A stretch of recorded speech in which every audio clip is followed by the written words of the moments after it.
Hi, I'm Jonathan. I'm here with Eric, and today we're going to talk about cloud and security within the cloud. So I wanted to talk to you specifically about what the difference between different clouds are and how that can affect your security within the cloud. People sort of think of the cloud as like the public cloud, so what's sitting out there. Amazon's a good example, right? Where you can pretty much go on the internet and swipe your credit card and you can get resources within their cloud. So that's a good example of a public cloud. And then enterprises typically have private clouds. Private clouds run within their own data center. Same type of environment, but different locations, really. When you're choosing as a business to look at using the cloud, so let's say you're a large or medium enterprise and you want to move into the cloud, what are the things from a security perspective you should be considering? The allure of the cloud is that it's easy, right? And there's a lot of resources and I can get what I want when I need it. The problem with the cloud is security. You know, you're inviting people into your home and those people don't have the same interests that you do. So I think that's the fundamental problem with the public cloud with respect to enterprise.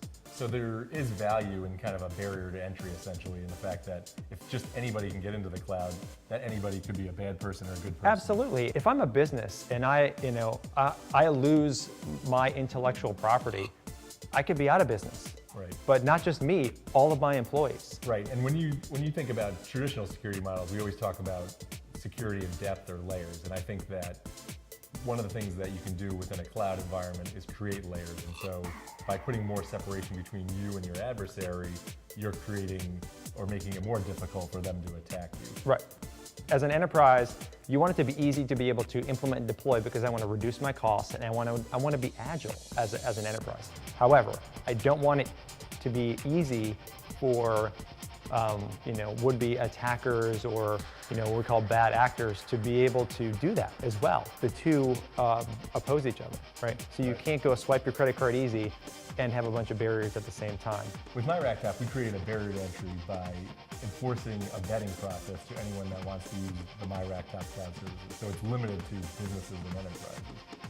But the benefit, as you mentioned, is that you want that elastic capability. So once they've been vetted, they basically can now, once they're in the club, they have full Exactly. access. That's the key, right? So, it's like the global entry program, right? You're a known traveler, right? They've done the homework on you. They know who you are. It's a lot easier to get back in the country.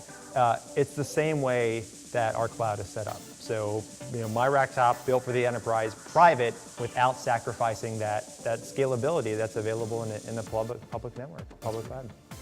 So for more information, go to our website, www.racktopsystems.com or www.myracktop.com, and you can find more information about our private nationwide multi-tenant cloud. I'm Jonathan, this is Eric. Thanks for joining us.